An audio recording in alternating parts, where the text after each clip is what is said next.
It's all right. Should have been relatively easy, right? The 1/2 of it we had done already, just using the unit circle in kind of a forward fashion. The second delta math, or part of the delta, or the second delta math, or whatever, was using it going the reverse direction, right? Was finding the angle from the value. So we're going to kind of continue with that idea today. So what I want to do is kind of talk a little bit in more detail about what we're actually doing when we're going kind of in that reverse direction on the unit circle. So you guys remember from last chapter, you're like, ha ha ha, Mr. Kulik, yeah, right. You remember from last chapter when we graphed like sine, cosine, and tangent, right? So like, I hate this stupid thing. Can you go away? I wish I could figure out how to make this thing go away. Ah! Oh, dang it. No, I don't want you. Go away. Go. No, no, no, no. Die.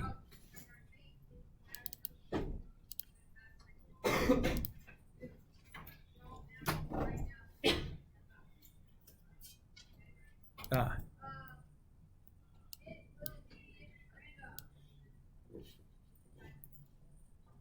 Whatever, out of my way. All right, so the graph of sine looks like this, right? Yes, that looks about right. So if I'm trying to solve where sine is equal to, say, like 1/2, so 1/2 would be about there, right? So how many points on this graph does the y-coordinate equal 1/2? 1, 2, 3, 4. What do you see in here?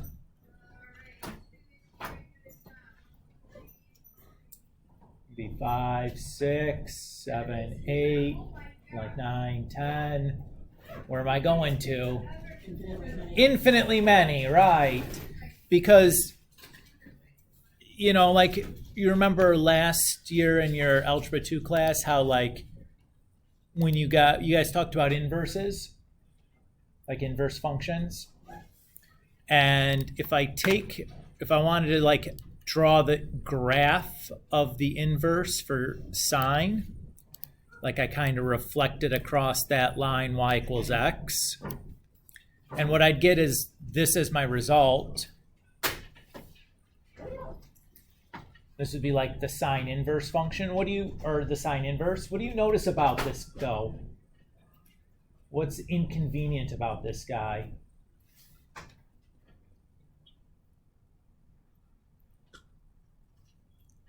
Let me ask you this. Is it a function? No! Why not? It fails a vertical line test, right? I could draw a vertical line that intersects this graph in more than one place. So when we get a situation like this, it's like, okay, well, I want to build a sine inverse function, but this clearly can't be it because it's not a function. So what I end up doing is I just kind of restrict the domain for sine. So say I just want to go from like this minimum to this minimum. If I then build my inverse,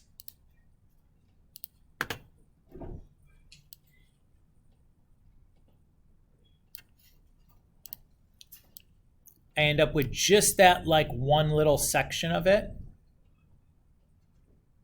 And is this guy a function? Yes. So the point of this is we've built now the sine inverse function into our calculator. We've used it before, right, when we were solving triangles back in the chapter 2. Now, the problem with that sine inverse function on our calculator is it can't give us all of those infinitely many solutions. It's only going to give us a solution between two specific values for x.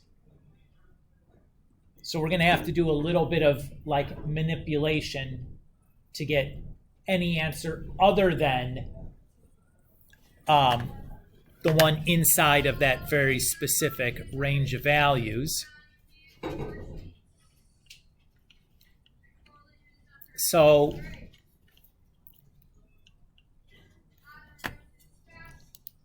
for sine inverse,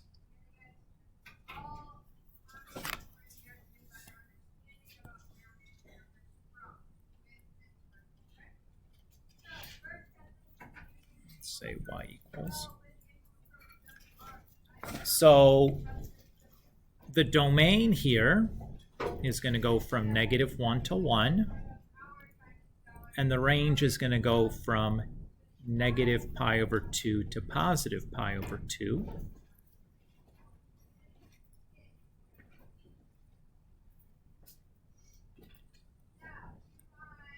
For cosine inverse,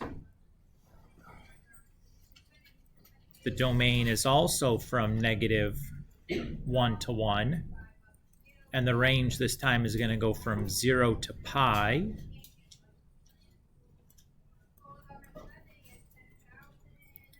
And for tangent, our domain is all real numbers, but our range is -π/2 to +π/2. Just as a reminder, what's the difference between sometimes I'm using a bracket and other times I'm using a parenthesis? Does that matter which one I'm using where? Is there a difference between a bracket and a parenthesis when I write an interval notation like this? The answer is yes. Hi, Kara. How are you? Those look like cozy slips. You're welcome.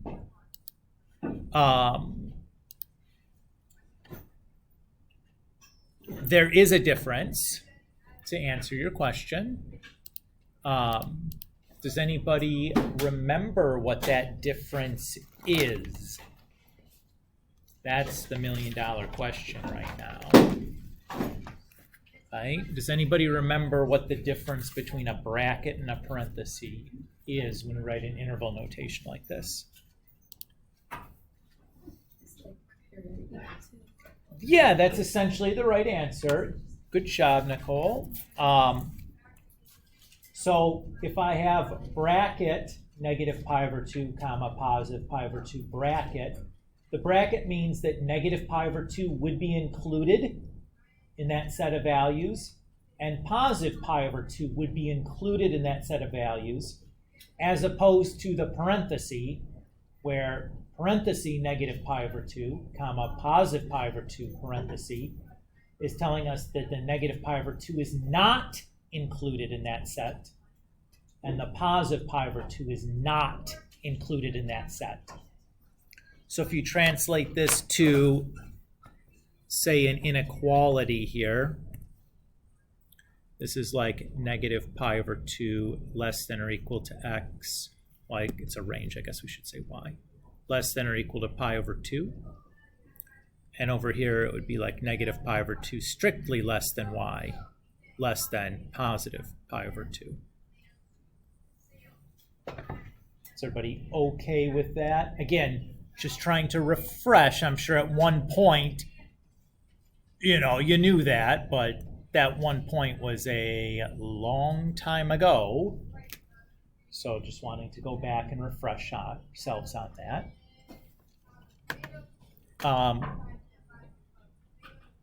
So far, so good.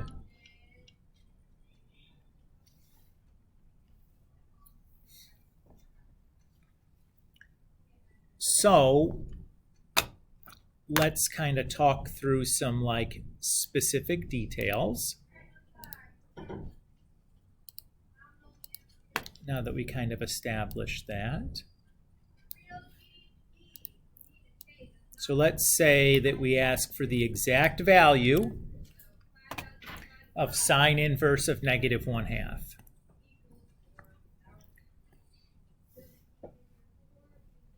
So when you see exact value, we should think unit circle.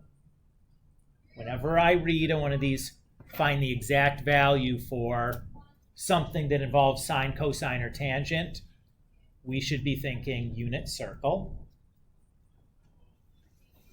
So just like before, I'm going to look at my unit circle.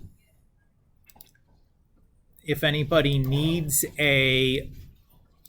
another copy of their unit circle because they've lost it, I have a stack on top of the file cabinet over here on the side of the room, and you're welcome to just come and take another one whenever you decide or whenever you notice that, like, hey, I'm missing mine, I can't find it, I need another copy. They're there for you. You don't have to ask. You can just walk and grab one at any point, even if it's like in between classes later on.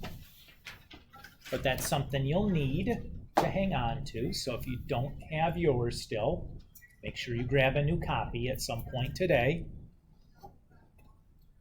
So here we're asked sine inverse of -1/2. So I remember on the unit circle that sine is the y coordinate.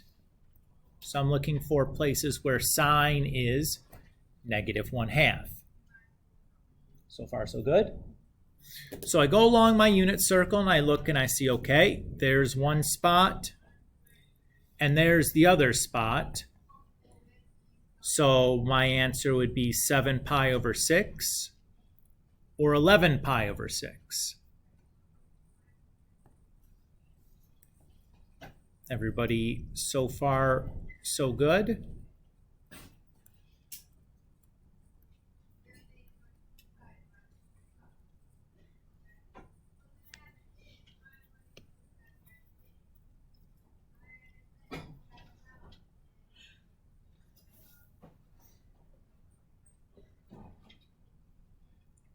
Here's the problem, though.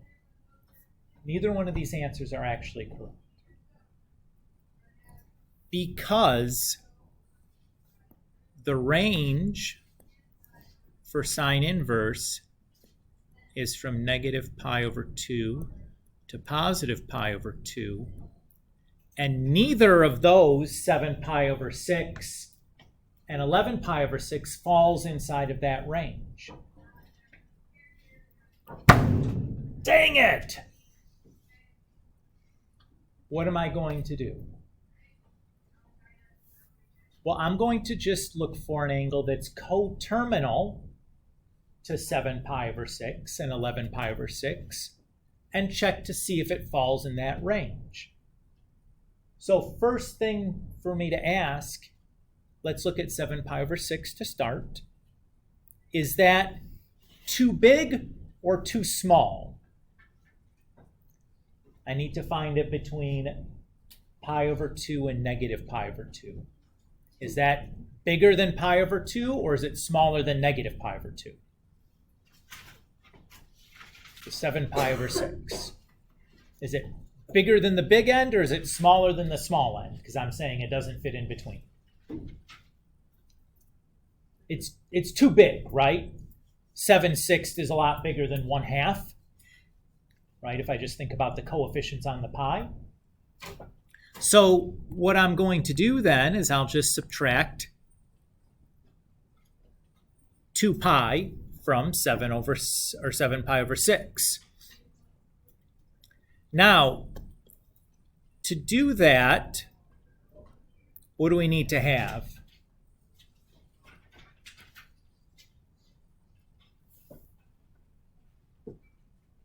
In order to subtract those two,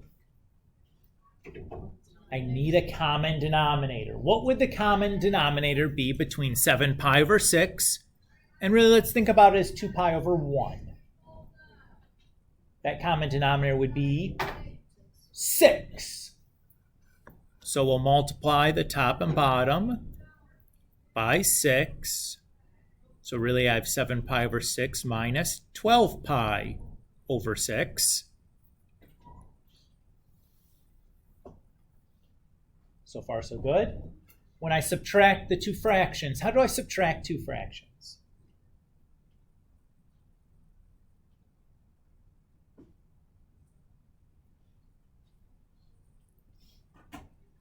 It's like middle school question, right? How do I do the subtraction of two fractions now that I've made a common denominator? So we subtract the numerator and the denominator stays the same. Good. So 7 minus 12 is negative 5 though, right? So I have negative 5 pi over 6.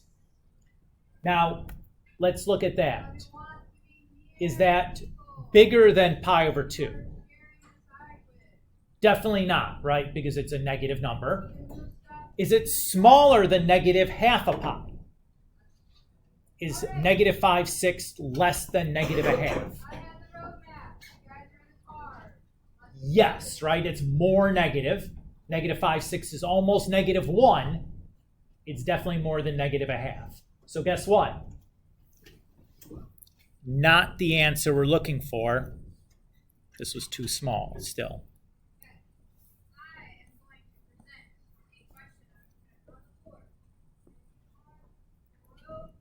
We'll do the same thing now for the 11 pi over 6. So I'm going to shortcut through to just making the common denominator to start with. Everybody's okay with that? Since it's the same denominators. So when I do that, I get negative 1 pi over 6. Is that smaller than negative half a pi? No, think about a piece of pizza. Half of a pizza is a lot more than a sixth of a pizza, right? So this is in between negative pi over 2 and positive pi over 2. That fits. That's our answer. So far, so good. So we're just doing the same thing we did yesterday. We're just adding another layer because it has to fit in a specific range of values. Now, if you're like Mr. Cool, like this fraction stuff, like, I don't like it, okay? So here's what I can do. Instead of thinking about negative pi over 2 and positive pi over 2, I'll think about the decimals, negative 1.57 and positive 1.57. Everybody's okay with that? And then if I want to check negative 5/6 or 5 pi over 6, I'm like, does that fit in between? Nope, too small, right? If I want to do negative 1/6, yup, that cozies up nicely in between. Okay, so if you're not good with like, ooh, is this inside this range and everything's a fraction? Yeah. Just turn them into decimals. And it should be really easy to tell if is it in between these two values or not. Does that feel okay? Okay.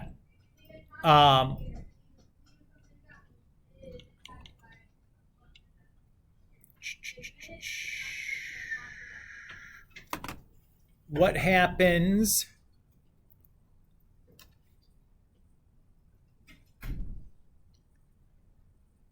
if we have, say,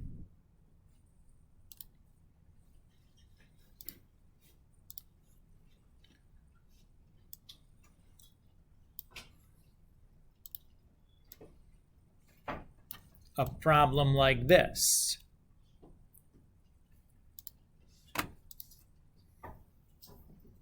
Let's say we ask for sine inverse of negative 0.32.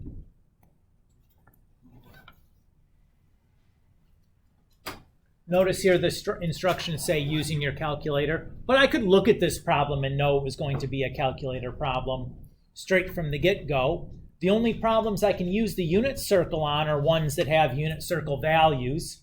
So I would need like a half or root 3 over 2 or root 2 over 2 or 1 or 0, you know, like unit circle values. When I get a kooky decimal like this, that's not going to do much for me. So far, so good. So if it's just asking me to do this with my calculator, I'm just going to do sine inverse of negative 0.32 and I just press enter. Now, if you have a calculator with you, why don't you try typing this in as well? If you don't get this negative 0.3257, etc. number,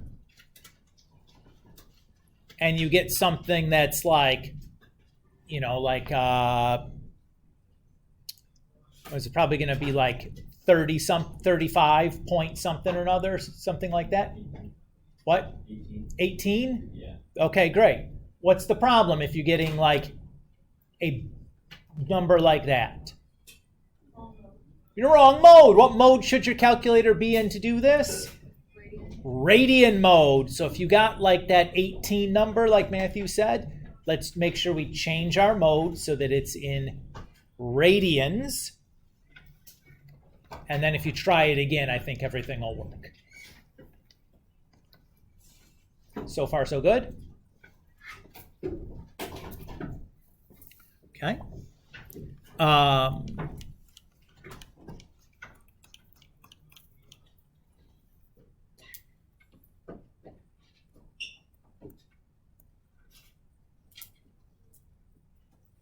All right. And what if instead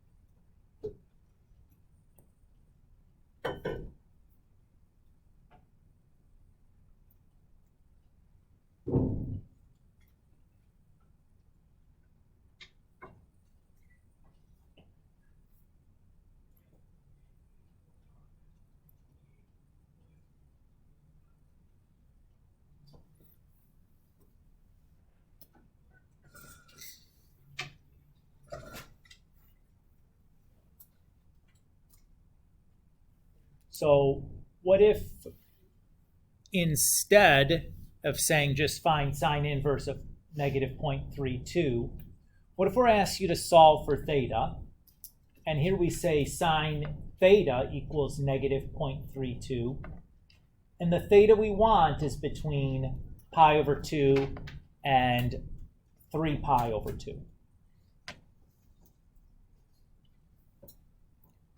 Everybody okay with the setup? So to do this, what we're going to do is we're going to start by drawing a picture to try to figure out what quadrant our answer is going to lie in.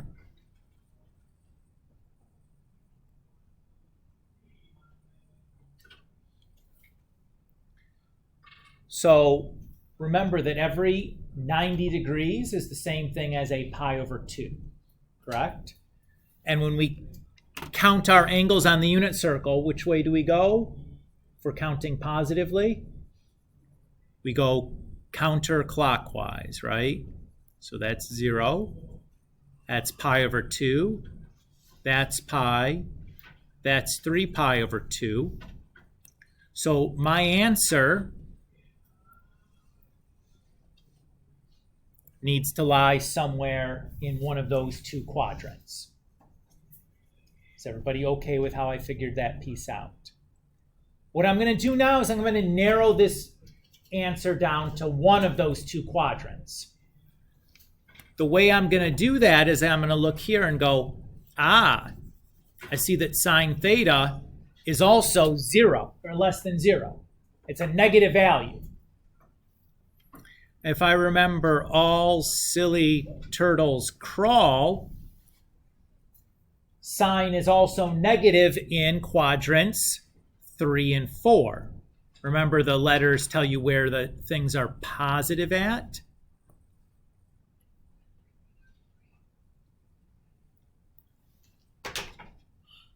Yes, sure thing. So if I look at my picture now, what quadrant does my solution have to lie in? It's got to be in quadrant 3. That's the only place that's between pi over 2 and 3 pi over 2, and sine is negative there. Everybody, so far so good?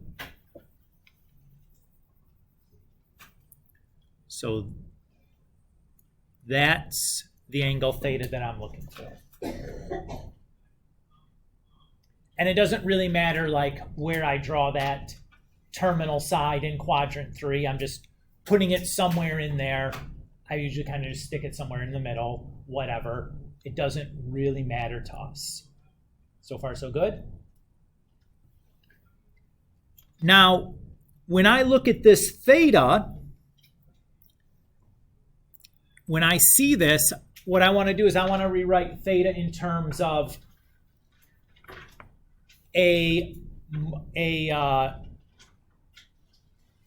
like something in terms of pi, and then either plus or minus this little section that the terminal side makes with the x-axis. Actually, let's do a different color there.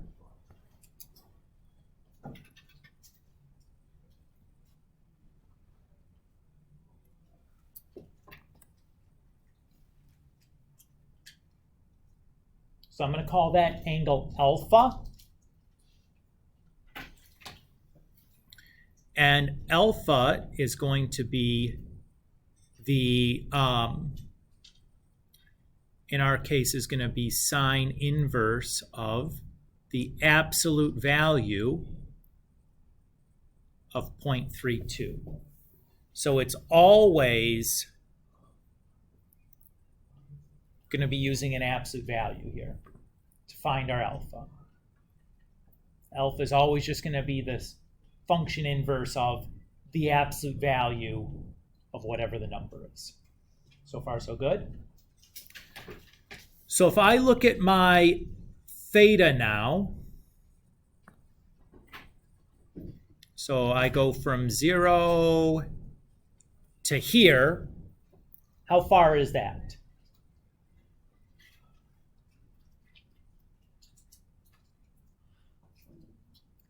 Or in radians, it's pi, right? And then to finish my theta, I have to go here. How far is that extra little piece?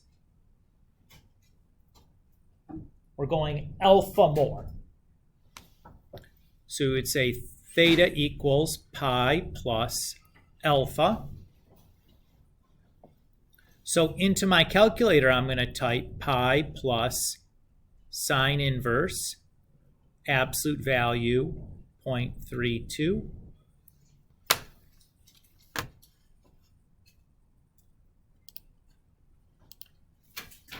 So far, so good. So pi plus sine inverse. And then if you press the math button and go over to NUM, short for number, and pick the first option that says ABS, that's short for absolute value. It'll give you the absolute value bars. Or, come on people, we could just do the absolute value of negative 0.32 in our head, right? What is the absolute value of negative 0.32? 0.32, right? The absolute value just makes everything positive.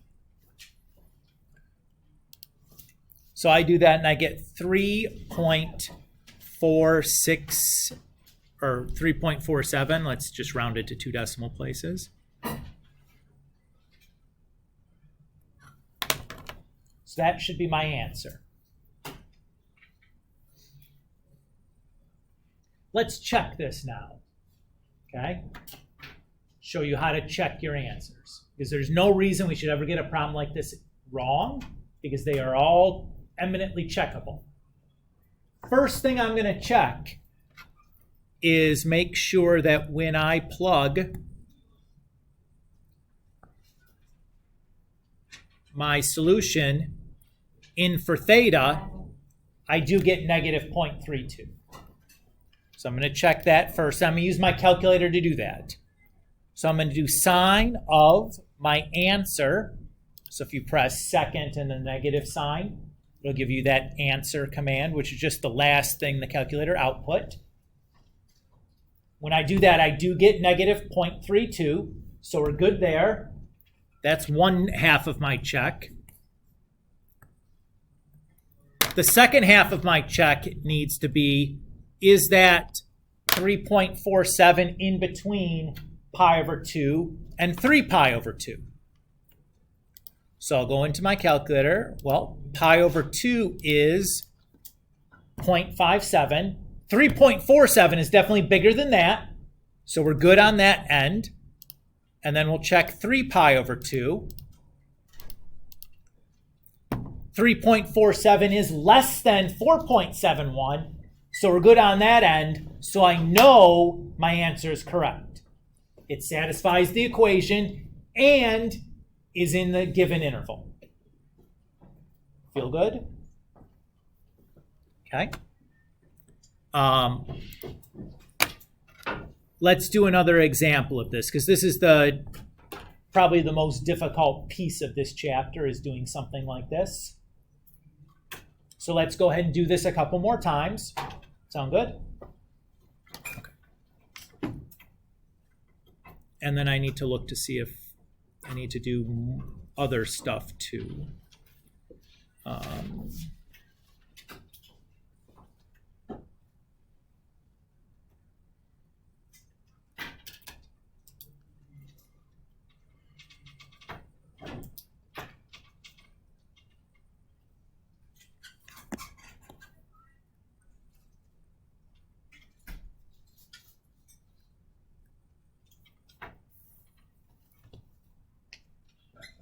So let's say this time we have cosine of theta equals negative 0.32.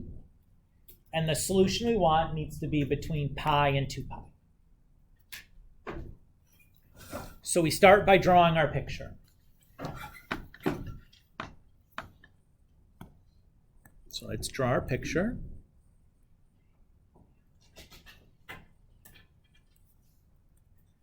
And I'm going to label my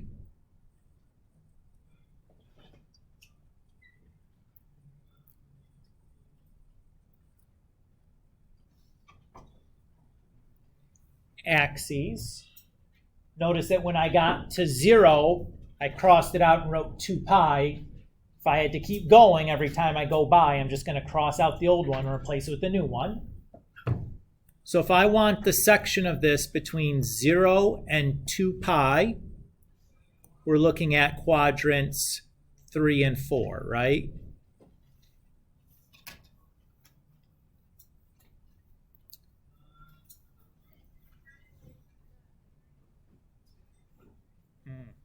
Hey, I'm going to make one little adjustment here, folks. I'm going to make this positive 0.32. Sorry about that.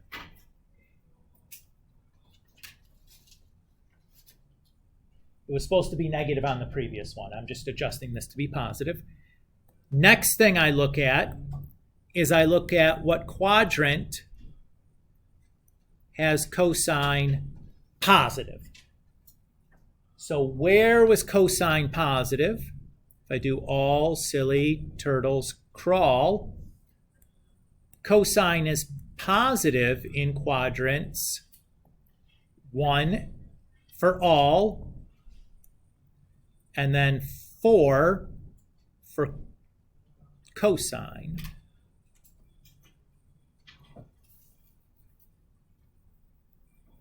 So far, so good. So what quadrant does my answer have to be in? 4. Quadrant 4, where the two shadings overlap, right?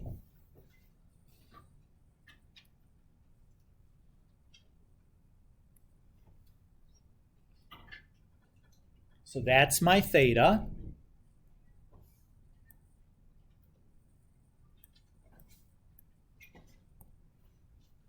What I'll do next is figure out what my alpha is. So the alpha is always between the terminal side and the x-axis. Always between the terminal side and the x-axis. I'm going to say it one more time just so that everybody makes sure they hear. Always between the terminal side and the x-axis. Everybody feel good?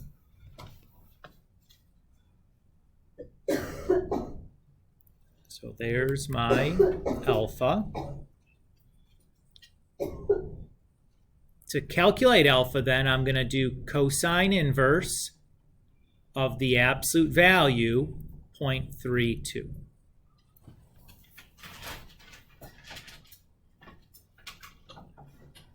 Everybody's okay there? Now, if I left off the absolute value, am I still going to get the right answer? Sure, because the 0.32 is already positive. Don't get in the habit of doing that, though, because what you'll end up doing is get in the habit of never doing the absolute value, and you'll forget when you actually need it. So, like, even though it's, like, silly to write it there, write it every time so that when you do need it, you don't forget it. You know what I'm saying? Okay. The last thing that I need to do before going to my calculator is now figuring out the relationship between alpha and my angle theta.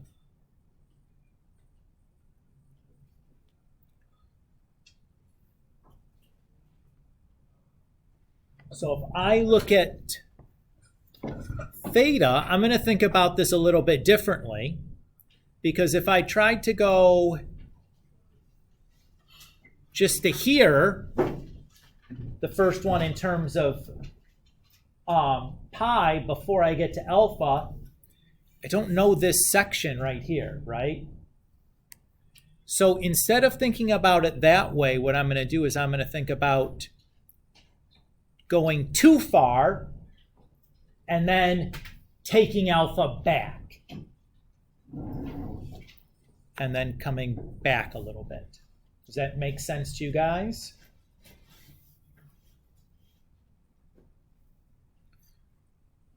So in this case, it would be 2 pi and then minus alpha.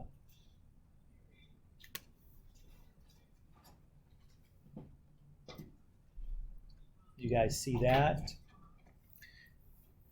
So as long as you're getting a positive value for theta,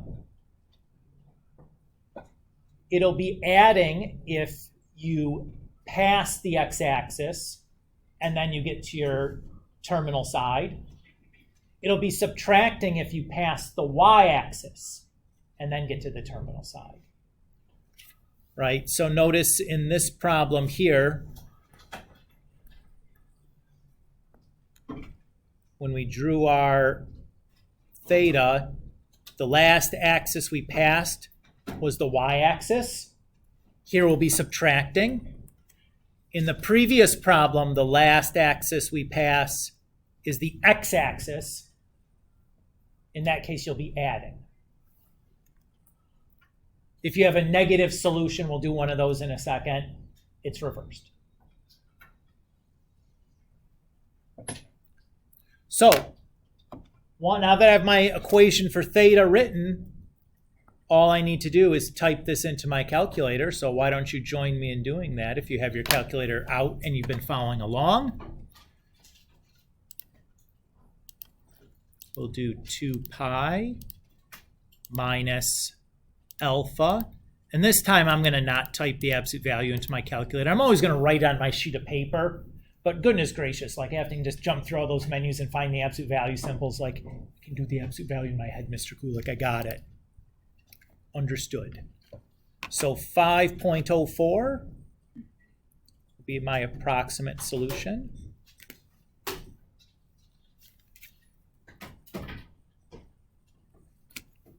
Let's check that though, right? So remember the check is a two-part check. So first thing I'm going to do is plug that answer for theta into my original problem. So to make sure cosine of my answer is 0.32. Yes, it is. And then check that 504 is between pi and 2 pi. So I know pi is 3.14, or if you didn't, you can just type pi in your calculator and press enter. And then 2 pi is going to be 628. And certainly 504 is in between those two. So we're good, right? Usually I put like 2 checks next to it in that I check the equation, then I check the inequality.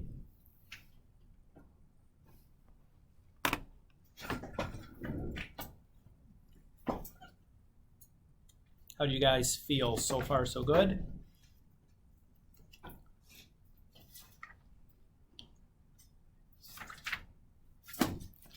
let's do one more example. We'll use a negative range of theta values this time.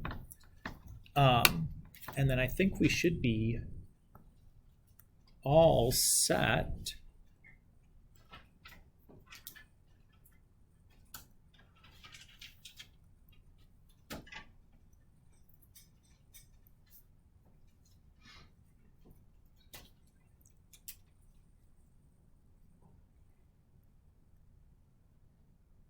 Oops.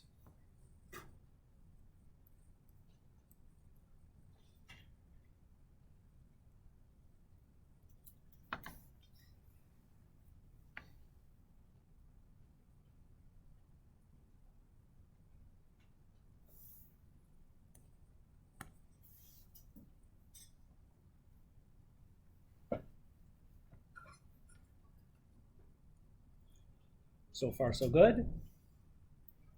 Let's start by drawing our picture. So because my thetas are negative this time, which way do I need to go? I go clockwise this time.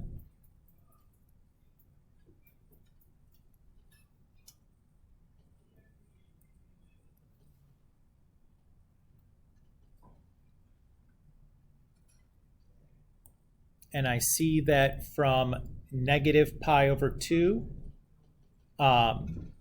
to negative 3 pi over 2, we're looking at quadrants 2 and 3.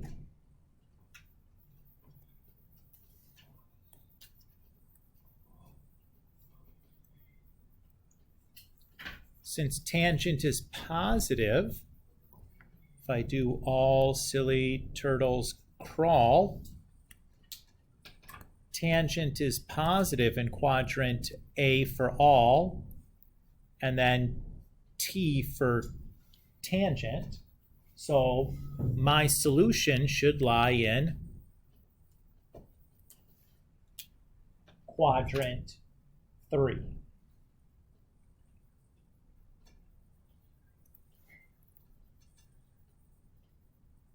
So that's my theta.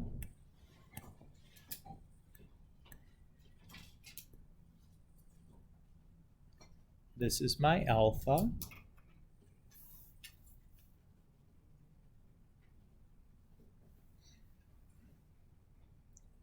My alpha is just going to be tan inverse, absolute value, 2.6.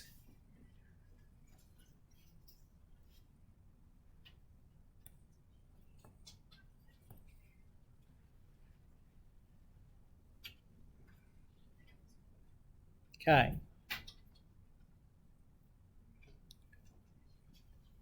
So my theta,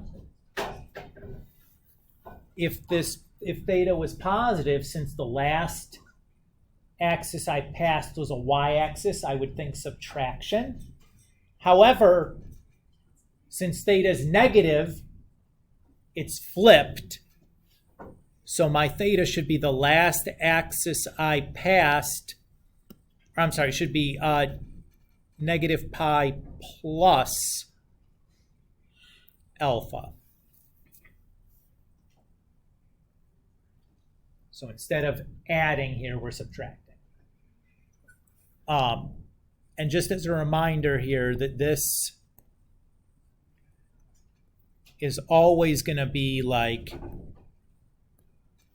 the part of the x-axis that makes up our alpha, right? That thing that we're going to be adding or subtracting to get our theta is always going to be the part of the x-axis that forms alpha. So far, so good? It's calculator time now. So I'll do negative pi plus tan inverse 2.6. So I get negative 1.94.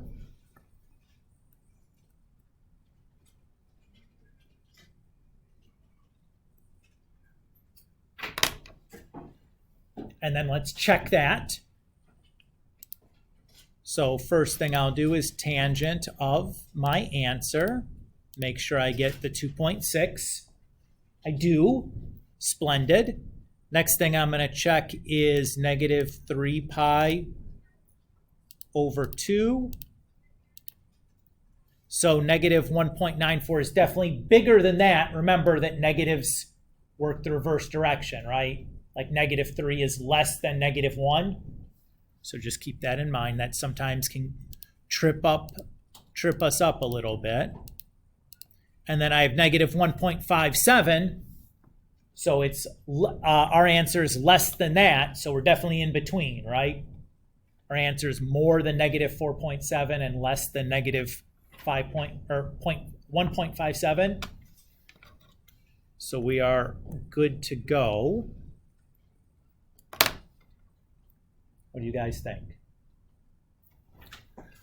So this is the gist of it. Today, I'm going to ask you guys to work on, I have 2 worksheets for you to work on. You can take the remaining 40 whatever minutes left of class to do that.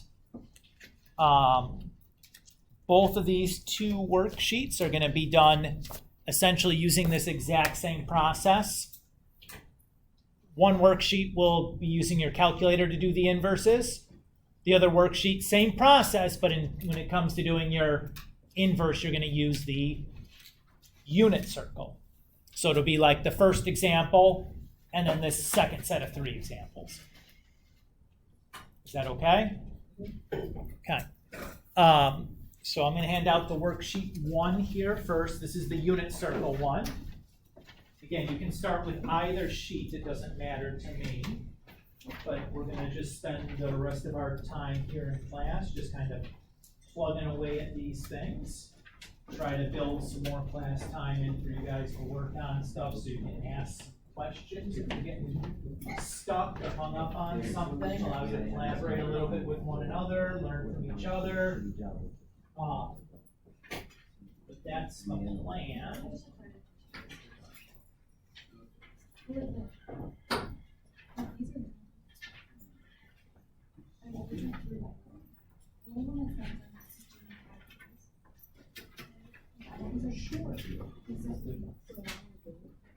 Sunday's problem set. So.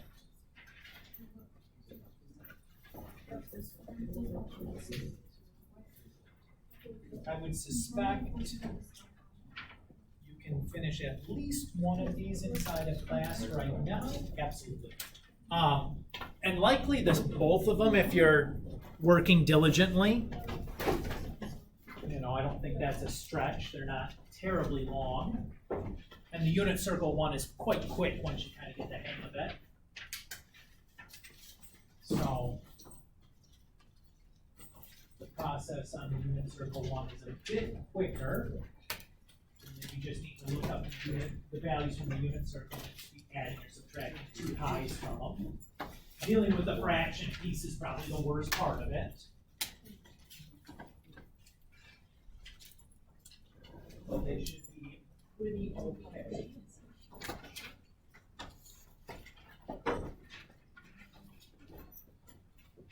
Do you have the Oh, okay. So you checked in at the office then? Yeah. Okay. I had marked you as saying to start the class. You didn't say anything. I just wanted to make sure that somebody was going to adjust the whatever. And you didn't get like Mr. Dickey like trying to put you down there going, why weren't you in class? Sure. But if you checked in at the office, whatever, you should be fine.